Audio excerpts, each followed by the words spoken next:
जय हिंद एवरीवन। तो स्वागत है आप सभी का त्रिशूल डिफेंस एकेडमी के यूट्यूब प्लेटफॉर्म पर। मैं रुचि सिंह परियार, फैकल्टी ऑफ त्रिशूल डिफेंस एकेडमी। तो स्टूडेंट्स, आज का ये जो वीडियो लेक्चर है बहुत इंपॉर्टेंट आपके डिफेंस के तैयारी के पॉइंट ऑफ व्यू से होने वाला है, क्योंकि आज के इस वीडियो लेक्चर में जितने भी इम्पॉर्टेंट ऑपरेशंस हुए हैं इंडियन डिफेंस फोर्सेस के द्वारा, है ना, वो चाहे अपने देश में हुए हो या किसी दूसरे देश में जाके हुए हो, उन सभी डिफेंस ऑपरेशंस का एक कंपाइलेशन हम इस वीडियो में लेके आए हैं। तो बहुत इंटरेस्टिंग वीडियो रहने वाला है। तो इसमें जैसा कि आप देख सकते हैं, ऑपरेशन विजय, पराक्रम, ऑपरेशन रक्षक, इन सभी के बारे में यहाँ पे हम लोग जानते हुए चलेंगे। तो सबसे पहले हमारा ऑपरेशन विजय हम लोग शुरू करते हैं। तो ऑपरेशन विजय से शुरुआत करते हैं। ये कारगिल वॉर के टाइम पे ऑपरेशन विजय, ये 1999 पे हुआ था। इसकी लोकेशन क्या है? कारगिल, लद्दाख में। और इसमें क्या थे ये ऑपरेशन विजय। अच्छा, ऑपरेशन विजय के नाम से दो ऑपरेशन है ना, इनको हम देखेंगे दोनों में डिफरेंस क्या है, कहाँ कहाँ पे हुए थे। तो ये 1919 का हुआ है, 1999 का कारगिल के युद्ध के दौरान का है, जिसमें इंडियन आर्मी और इंडियन एयर फोर्सेस ने मिलकर एक तरह से क्या किया था, ये इसमें क्या किया था, पाकिस्तान जो इन्फिल्ट्रेटर्स जो भारत में आ गए थे उनसे मुकाबला किया था। इसमें इंपॉर्टेंट फैक्ट्स है कि इसी विजय दिवस को, इसी कारगिल विजय दिवस के अवसर पर हम लोग इसको किस दिन मनाते हैं? 26 जुलाई, जिस दिन कारगिल को जीत लिया गया था। क्यों? क्योंकि कारगिल पे इन्फिल्ट्रेटर्स आ गए थे। फिर नेक्स्ट आता है हमारा ऑपरेशन मेघदूत। तो ऑपरेशन जो मेघदूत है ये हमारा 1984 का है, 1984 का है। और इसकी लोकेशन कहाँ है? ये ऑपरेशन मेघदूत हुआ कहाँ पे था? सियाचिन ग्लेशियर। सियाचिन ग्लेशियर को क्या कहा जाता है? हाईएस्ट बैटलफील्ड कहा जाता है। इवन जो पोल्स हैं, नॉर्थ पोल, साउथ पोल, इसके अलावा और जो दुनिया में बहुत ज्यादा बर्फ जो कहीं है, तो वो थर्ड पोल जिसको कहा जाता है, वो इधर सियाचिन के एरिया को, हिमालयास के एरिया को कहा जाता है। और हाईएस्ट बैटलफील्ड है दुनिया का। तो ये सियाचिन पे, ये पहले यहाँ पे हुआ करता था कि यहाँ पे कोई भी इंडिया और पाकिस्तान किसी की भी डिफेंस फोर्सेस यहाँ पे डिप्लॉयड नहीं होती थी, लेकिन पाकिस्तान की जैसी हरकतें होती हैं उसकी वजह से वो वहां से भी एक तरह से क्या कर रहे थे, इंट्रूड करने की कोशिश कर रहे थे। दैट इज वाई 1984 में सियाचिन ग्लेशियर में कैप्चर किया इसको। ऑब्जेक्टिव इसका क्या था, इस ऑपरेशन का? कैप्चर करना, सिक्योर करना एक स्ट्रेटेजिक हाइट का एरिया। क्योंकि हम सभी को पता है डिफेंस के उसमें जिसके पास हाइट होती है, उसकी जो हाइट पे होता है उसके पास एज होती है। किस चीज की एज होती है? वॉर फील्ड में एक तरह से एज होने का मतलब है कि आप उसको जीत सकते हो, ठीक है ना, क्योंकि आप ऊंचाई के एरिया पे हो। तो वर्ल्ड का हाईएस्ट बैटलफील्ड है सियाचिन ग्लेशियर। तो इसको कैसे जीता गया था? 1984 के ऑपरेशन मेघदूत के द्वारा। फिर हम आते हैं ऑपरेशन पवन पे। Operation Pawan it was started in 1987। ये इसकी लोकेशन श्रीलंका में थी। व्हाई? बिकॉज श्रीलंका में क्या था, श्रीलंका में एक अलग ही प्रॉब्लम वहां पे आ रही थी। लिट्टे क्या थे? ये लिबरेशन ऑफ तमिल ईलम जो इनकी एक फोर्सेस थी। तो ये जो लिट्टे की जो वहां पे फोर्सेस थी, वो लोग एक तरह से क्या थे, एक्चुअल में जो श्रीलंका आपको देखने को मिलेगा, ये जो श्रीलंका है, श्रीलंका में नॉर्दर्न में जो आबादी है तमिल की आबादी है और बाकी जो सिंगलीज पॉपुलेशन है। लेकिन प्रॉब्लम नहीं, तमिल और सिंगलीज के बीच में प्रॉब्लम कैसे शुरू हुई कि श्रीलंका की आबादी में एक बड़ा हिस्सा तमिल्स का, ये सिंगलीज का है, छोटा हिस्सा तमिल्स का है। लेकिन श्रीलंका के एडमिनिस्ट्रेशन में और वेल्थ के मामले में देखा जाए तो एडमिनिस्ट्रेशन में ऊंचे पदों पर ज्यादातर आपको तमिल्स देखने को मिलेंगे। सिंगलीज कम, यानी कि तमिल्स की जो कम्युनिटी है वो काफी प्रोग्रेसिव कम्युनिटी है। तो ऐसे में सिंगलीज और तमिल्स के बीच में ये क्या था, ये स्कर्मिशेस शुरू हुए थे, जिसमें जो तमिल्स थे उन्होंने अपने लिए, जो श्रीलंकन तमिल्स थे उन्होंने अपने लिए लिट्टे ऑर्गेनाइजेशन बनाया था, जो इनकी लड़ाई बहुत लंबे समय तक चली थी। उसी समय 1987 में जो पीस कीपिंग मिशन था इंडो श्रीलंका अकॉर्ड के तहत, जिसमें इंडियन पीस कीपिंग फोर्स वहां पे गई थी श्रीलंका में शांति बहाली के लिए, है ना। फिर इसके बाद अब हम इसमें और आगे बढ़ते हुए चलते हैं। उससे पहले हम देखते हैं हमारी टीम त्रिशूल, है ना, जो हमारे मेंटर्स है, हमारे फाउंडर तो और हमारे इंस्ट्रक्टर्स को। तो अब हम इसमें आगे बढ़ते हैं। ये वो फाइनलिस्ट स्टूडेंट है जिन्होंने त्रिशूल के साथ तैयारी करके अपनी एक तरह से क्या किया, अपनी फाइनल डेस्टिनेशन को पाया है, अपनी वर्दी को पाया है। तो चलिए अब हम अगले ऑपरेशन की तरफ बढ़ते हैं, ऑपरेशन पराक्रम। ऑपरेशन पराक्रम जो है ये 2001 से 2002 के बीच का था। इसका रीजन क्या था? पार्लियामेंट अटैक, जो 2001 से 2002 के बीच में एक तरह से क्या था, पाकिस्तान की तरफ से जो आतंकवादी आए थे जिन्होंने भारत की पार्लियामेंट को टारगेट बनाया था, पार्लियामेंट पे अटैक किया था। तो उस पार्लियामेंट के अटैक के बाद उसमें जो आतंकवादी जो पार्लियामेंट के प्रेमिसेस पे थे, उन आतंकवादियों को न्यूट्रलाइज करने का जो काम किया गया था वो ऑपरेशन पराक्रम के तहत किया गया था। तो ये स्ट्रेटेजिक मिलिट्री मोबिलाइजेशन था, पाकिस्तान के खिलाफ था। और फिर ऑपरेशन पराक्रम के तहत एक तरह से उनको आतंकवादियों को न्यूट्रलाइज किया गया था। बॉर्डर एरिया में भी क्या किया था, एक तरह से मोबिलाइजेशन किया गया था पाकिस्तान के अगेंस्ट। फिर हम आते हैं ऑपरेशन सफेद सागर। अब ऑपरेशन सफेद सागर ये कब शुरू हुआ, तो ऑपरेशन सफेद सागर ये 1999 का है, जिसमें इंडियन एयर फोर्स ने क्या किया था, टू पार्ट किया था।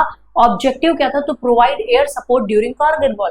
कारगिल वॉर के दौरान जो कि आर्मी जिसको फॉट कर रही थी, जो लड़ रही थी, उसमें एयर सपोर्ट प्रोवाइड करना, एयर सर्विलांस करना, है ना। जो मतलब एक तरह से जो एयर हेलीकॉप्टर्स वगैरह होते थे, वो मतलब एक तरह से क्या करते हैं, सर्वे के लिए जाते हैं कि कहाँ कहाँ पे एक तरह से क्या है, ये जो एयर सर्वे, जो कि आज के टाइम पे ड्रोन्स किया करते हैं, तो उस जमाने में ये अपडेटेड टेक्नोलॉजी इतनी नहीं थी अनमैन्ड एरियल व्हीकल्स की, तो ये चीजें आ जाती हैं। तो इन्होंने एयर सपोर्ट प्रोवाइड किया था। उस ऑपरेशन का नाम क्या था, Safed Sagar. First major use of air power in high altitude warfare by India.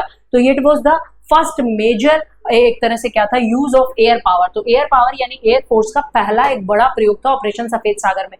फिर हम आ जाते हैं ऑपरेशन ट्राइडेंट में। तो ऑपरेशन ट्राइडेंट कहाँ हुआ था, ये पाकिस्तान है, ये इंडिया है, और ये नारायण सरोवर, ये जो लखपत है, लखपत भारत की पश्चिमी सबसे पश्चिमी तहसील है, जो कि कच्छ में पड़ती है। भारत का सबसे बड़ा जिला भी कौन सा है, कच्छ जिला है। और इस कच्छ जिले में लखपत जो है, इधर ये सर क्रीक का एरिया। क्रीक क्या होता है, जब समंदर का पानी जमीन के एरिया में एक तरह से क्या है, अंदर आता है, तो उसको यहाँ पे बहुत छोटी छोटी वितरिकाएं बनी होती है, जिनको क्रीक्स कहते हैं। तो ये sir creek, although sir creek के एरिया में जो है, यहाँ पे बीएसएफ गार्ड करती है, लेकिन पाकिस्तान क्लेम करता है कि that it belongs to us. But फिर यहीं पे इसी के आगे आप देखोगे, यहाँ पे कराची पड़ता है, जहाँ पे सिंधु नदी जो है वो अरेबियन सी से मिलती है और डेल्टा बनाती है, इंडस नदी का डेल्टा बनाती है। वहीं पर ये ऑपरेशन ट्राइडेंट किया गया था 1971 के वॉर में। ये जो ईस्ट पाकिस्तान जिसको कहा जाता था, जिसको बाद में इस वॉर के बाद इसको बांग्लादेश का जन्म होता है, तो बांग्लादेश लिबरेशन वॉर के दौरान इंडियन नेवी ने कराची हार्बर पे क्या किया था, अटैक किया था। तो मेजर नेवल सक्सेस थी पाकिस्तान के खिलाफ, और इसी सक्सेस को ही कॉमेमोरेट करने के लिए we celebrate our naval day on the 4th of December, because that operation was happened on the very day of 4th December. तो 4th December में यहाँ पे ये जो हमारा यहाँ पे जो पाकिस्तान के यहाँ पे जो कैरियर्स यहाँ पे हैं, जो एक तरह से शिप्स हैं, और इधर से इंडिया के जो शिप्स गए थे, तो इधर इन्होंने क्या किया, कराची हार्बर को डिस्ट्रॉय किया था ऑपरेशन ट्राइडेंट के दौरान। फिर इसमें नेक्स्ट आता है ऑपरेशन पाइथन। इसी ऑपरेशन पाइथन ये कब होता है, 1971 में। ये भी किसका ऑपरेशन है, इंडियन नेवल फोर्सेस का ऑपरेशन है। ये क्या था, ये कराची हार्बर पे फॉलो अप अटैक था, यानी कि एक तरह से आप अटैक करके आते हो, तो पीछे से दुश्मन आपके पीछे आता है, तो उसको टैकल करने के लिए फॉलो अप अटैक होता है, जो कि ऑपरेशन पाइथन था। तो इसमें डैमेज किया गया था पाकिस्तानी नेवल एसेट्स को, और जो फ्यूल फैसिलिटीज है पाकिस्तान की, उनको डैमेज किया गया था। फिर हम आते हैं ऑपरेशन ब्लैक टॉर्नेडो पे। ऑपरेशन ब्लैक टॉर्नेडो ये कब हुआ, ये बड़ा रीसेंट मेमोरी में हुआ। ये 26/11 का जो टेरर अटैक हुआ था, जिसमें पाकिस्तान से चले हुए जो आतंकवादी जो भारत में आए थे, जो मुंबई की कोस्ट लाइन से एक तरह से क्या हुए थे, वो अंदर की तरफ आए और उन्होंने ताज और कई सारे होटल्स पे एक तरह से क्या किया था, अटैक किया था। तो ऑपरेशन ब्लैक टॉर्नेडो चलाया गया था। 26 नवंबर को अटैक हुआ था, 26 से 29 नवंबर तक ये ऑपरेशन चला था। नेशनल सिक्योरिटी गार्ड एनएसजी ने इस ऑपरेशन को चलाया था। इसकी लोकेशन क्या थी, मुंबई में, और ये 26/11/2008 को मुंबई में कोऑर्डिनेटेड टेररिस्ट अटैक ये आपका किया गया था। तो ऑपरेशन ब्लैक टॉर्नेडो इसका नाम था। ये अक्सर एग्जाम्स में इस तरह के ऑपरेशंस मैच द फॉलोइंग में पूछ सकते हैं कि ऑपरेशन का नेम और दूसरा कहाँ पे ये किया गया था। तो ऑपरेशन ब्लैक टॉर्नेडो 2008 का था। फिर ऑपरेशन हॉट परस्यू आता है। ऑपरेशन हॉट परस्यू जो था ये 9 जून 2015 में किया गया। लोकेशन इसकी क्या थी, ये India Myanmar border Sagaing reason में किया गया था। इंडिया और म्यांमार का जो बॉर्डर लगता है, अच्छा म्यांमार में जब से 2021 से सैनिक तानाशाही चल रही है, आंग सान सू की गवर्नमेंट को वहां से डेमोक्रेटिक गवर्नमेंट जो थी उसको हटा के वहां पे एक तरह से कैसी गवर्नमेंट है, वहां पे मिलिट्री जो जुंता की गवर्नमेंट है। तो ऐसे में वहां पे हमें देखने को मिलता है कि यहाँ पे ऐसी लोकेशन में इंडिया और म्यांमार के बॉर्डर के एरिया में एक तरह से क्या है, जो भारत के जो डिफेंस फोर्सेस हैं, फोर्सेस में इंडियन आर्मी के जो पैरा स्पेशल यूनिट है, उसने ट्रिगर इवेंट क्या था कि एम्बुश हुआ था 6 डोगरा रेजिमेंट इन चंदेल डिस्ट्रिक्ट मणिपुर में। तो मणिपुर, नागालैंड, मिजोरम, ये जो मिजोरम जो ये म्यांमार से बॉर्डर शेयर करता है, यहाँ पे बहुत ज्यादा एक तरह से क्या देखने को मिलता है कि इन्फिल्ट्रेशन बहुत देखने को मिलता है। इवन इन एरियाज में जो रिबल्स हैं वो जो आपस में झगड़ते रहते हैं, जैसे मणिपुर 2-3 साल से ऐसे जल रहा है, तो ये इसका एक रीजन म्यांमार की तरफ से, इवन म्यांमार बहुत बड़ा एक सिक्योरिटी चैलेंज बन गया है भारत के लिए। ऑल्दो आसाम राइफल्स इसको हैंडल कर रहे हैं, लेकिन आसाम राइफल्स के अलावा भी वहां पे मिलिट्री डिप्लॉयमेंट करना पड़ रहा है। तो उसका ऑब्जेक्टिव क्या था कि न्यूट्रलाइज, क्योंकि क्या होते हैं जो इंसर्जेंट्स होते हैं यहाँ आके कोई एक्टिविटी करते हैं और फिर बॉर्डर पार करके म्यांमार में चले जाते हैं, तो ये न्यूट्रलाइज करना इंसर्जेंट ग्रुप्स को रिस्पॉन्सिबल फॉर द अटैक। तो ये जो एम्बुश किया गया था डिफेंस फोर्सेस के ऊपर, जिसने एम्बुश किया था उनको न्यूट्रलाइज करने के लिए ये क्या किया गया था, यहाँ पे इसका ऑब्जेक्टिव था ऑपरेशन हॉट परस्यूट, ठीक है ना। तो म्यांमार के पास पे हुआ था। ये हमारे टीडीए के ब्रांचेस हैं जो कि प्रयागराज में ही नहीं, दिल्ली, गुड़गांव, रांची, श्रीगंगानगर और आगरा में भी है। चलिए अब हम इसमें आगे बढ़ते हैं। फिर हम आते हैं सर्जिकल स्ट्राइक। सर्जिकल स्ट्राइक कब हुआ? 2016 में हुआ सर्जिकल स्ट्राइक, और ये 29 सितंबर 2016 को हुआ था। इसको कंडक्ट किया था इंडियन आर्मी में। लोकेशन क्या थी? Line of control, LOC। अब LOC और LAC आपको पता होना चाहिए। ये जो जम्मू एंड कश्मीर का इलाका था, जिसमें से जम्मू कश्मीर तो केवल इतना है, ये लद्दाख और गिलगिट बाल्टिस्तान का जो इलाका है, जो ये इलाका गिलगिट बाल्टिस्तान POK कहलाता है, और कश्मीर का भी कुछ हिस्सा POK कहलाता है ना, जहां पे अभी क्या है विवाद हो रहा था, वहां के लोग प्रोटेस्ट कर रहे थे पाकिस्तानी रिजीम। और ये अक्साई चिन का इलाका किसने ले रखा है? चाइना ने ले रखा है। तो इधर जो लाइन है बॉर्डर है, इसको लाइन ऑफ एक्चुअल कंट्रोल कहते हैं। ये जो डॉटेड लाइन है इसको LOC कहते हैं, लाइन ऑफ कंट्रोल। तो लाइन ऑफ कंट्रोल पे इंडियन आर्मी ने 29 सितंबर 2016 में क्या किया था? ये अटैक किया था। क्यों? क्योंकि 2016 में उरी पे अटैक किया था। किसने अटैक किया था? ये एक तरह से पाकिस्तानियों ने अटैक किया था, हमारे सोल्जर्स पे अटैक किया था। तो उसके बाद ये उरी अटैक का बदला लेते हुए इसके बाद इंडियन आर्मी ने आतंकवादी लॉन्च पैड्स के खिलाफ टारगेटेड एक्शन किया था, ठीक है ना। तो जो सर्जिकल स्ट्राइक, और इसी सर्जिकल स्ट्राइक के बाद फिर जो पुलवामा का अटैक हुआ, पुलवामा के अटैक के उसमें एक तरह से क्या हुआ? बालाकोट एयर स्ट्राइक हुई। उरी में क्या हुआ था? हमारे सोते हुए जवानों को एक तरह से मार के चले गए थे पाकिस्तानी।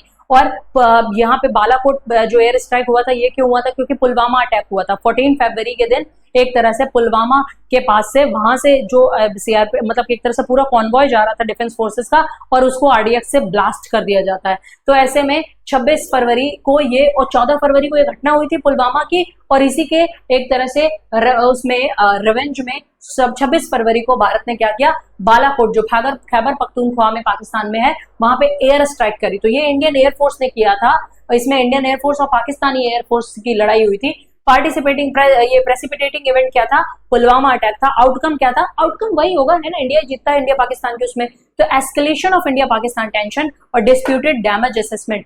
फिर उसके बाद आते हैं ऑपरेशन गंगा। ऑपरेशन गंगा कब हुआ था? तो 2022 में हुआ था ऑपरेशन गंगा। और ये लॉन्च कब किया गया था ऑपरेशन गंगा को? तो गवर्नमेंट ऑफ इंडिया के द्वारा। इसमें क्या था?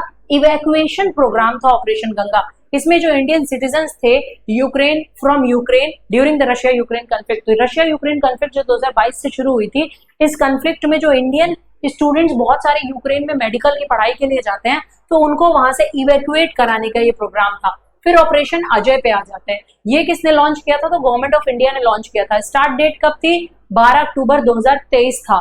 फिर पर्पस क्या था? Evacuation of Indian nationals from Israel. तो इसका पर्पस था, ऑपरेशन अजय का पर्पस था इंडियन नेशनल्स यानी भारतीय लोगों को इजराइल से क्या करना? इवैक्यूएट कराना। लीडिंग एजेंसी क्या थी? मिनिस्ट्री ऑफ एक्सटर्नल अफेयर इसकी क्या थी? लीडिंग एजेंसी थी। तो ये ऑपरेशन अजय चलाया गया था 2023 में इजराइल से, क्योंकि जब इजराइल और हमास का कॉन्फ्लिक्ट शुरू हो गया, हमास जो कि गाजा से वो कर रहा था, तो ये चीज आ जाती है, जिसमें इंडियन एयरफोर्स का C-17 जो ग्लोब मास्टर है, जो कैरियर है, एयर ट्रांसपोर्ट कैरियर, उसका यूज हुआ था। फिर ऑपरेशन सिंदूर। ऑपरेशन सिंदूर ये बड़ा ही लेटेस्ट में हुआ है, ये 2025 में हुआ था। इसको कंडक्ट किसने किया? इंडियन आर्म फोर्सेस ने कंडक्ट किया। इसका बैकग्राउंड क्या था? पहलगाम जो टेरर अटैक हुआ 2025 का, तो पहलगाम टेरर अटैक के बाद ही ऑपरेशन सिंदूर, ये 22 अप्रैल को हुआ, और ऑपरेशन सिंदूर 7 मई को कंडक्ट किया गया, ठीक है ना। क्यों? क्योंकि वहां पे ऑपरेशन सिंदूर इसका नाम रखने का भी एक रीजन था, क्योंकि वहां पे एक तरह से क्या किया था? केवल मेल मेंबर्स को मारा गया था। वहां पे ज्यादातर जो कपल्स वहां पे एक तरह से छुट्टियां मनाने के लिए गए थे, उसमें केवल उनका रिलीजन पूछ के एक तरह से उनको मारा गया था। तो ये मतलब एक तरह से सिंबॉलिक था कि ऑपरेशन सिंदूर ये चलाया गया था, ठीक है ना। और फिर इंडिया के जो ऑपरेशन सिंदूर में कौन कौन से पाकिस्तान के एरियाज को तबाह किया? बहावलपुर, मुरीदके, सियालकोट, बिम्बेर, गुलपुर, कोटली, मुजफ्फराबाद। तो अब पाकिस्तान के 9 एयरबेस भारत ने क्या किए थे? तबाह किए थे। तो एक तरह से एक मेजर डैमेज पहुंचाया था। फिर हम आते हैं ऑपरेशन ब्रह्मा पे। ऑपरेशन ब्रह्मा जो था ये 2025 में चलाया गया था म्यांमार में, जब इंडियन एयर फोर्सेस ने एक तरह से क्या किया था? म्यांमार में एक बहुत भयंकर मार्च के महीने में एक तरह से क्या आया था? भूकंप आया था। और उस भूकंप से बहुत मतलब मेजर मतलब मैग्नीट्यूड का भूकंप था, जिसकी वजह से बहुत ज्यादा डैमेज हुआ था, हजारों लोगों की जान गई थी। तो ऐसे में वैसे भी कहीं भी कोई प्रॉब्लम होती है तो सबसे पहले एक तरह से फर्स्ट रिस्पॉन्डर की तरह हम एक अच्छे नेबर्स की तरह हम क्या करते हैं, रिस्पॉन्ड करते हैं। तो इंडिया ने रिलीफ और रेस्क्यू असिस्टेंट और मेडिकल और ह्यूमैनिटेरियन सपोर्ट ऑपरेशन ब्रह्मा के तहत एक तरह से क्या किया था, पहुंचाया था। तो ये म्यांमार है, ये म्यांमार इंडिया के साथ बॉर्डर यहाँ पे लगता है, तो ये चीजें आ जाती हैं, ठीक है ना। अब इसके अलावा हम लोग अपने एक तरह से शुरुआत की इमेज में भी हमारे कुछ ऑपरेशंस यहाँ पे मेंशन थे, उनको भी हम लोग देख लेते हैं, फिर उसके बाद हमारा ये वीडियो खत्म करते हैं। ऑपरेशन विजय, ये 1999 का कारगिल वॉर था। फिर ऑपरेशन पराक्रम, ये सारी चीजें हमने देख ली। तो इसी के साथ हमारा वीडियो लेक्चर यहीं पे समाप्त होता है। इसी तरह के वीडियो लेक्चर्स के साथ हम और आपके साथ आते रहेंगे। जय हिंद, जय भारत। आपने क्लास 10th के बोर्ड एग्जामिनेशंस दे दिए हैं और आप सेना में अफसर बनना चाहते हैं, तो क्लास 11 से ही जुड़े त्रिशूल डिफेंस एकेडमी के एनडीए फाउंडेशन बैच से, जहां आपको यूपीएससी क्वालिफाइड एजुकेटर्स मिलेंगे, एक्स आर्मी वेटरन्स मिलेंगे, जो आपका सपना नेशनल डिफेंस एकेडमी का पूरा करेंगे। आज ही संपर्क करें।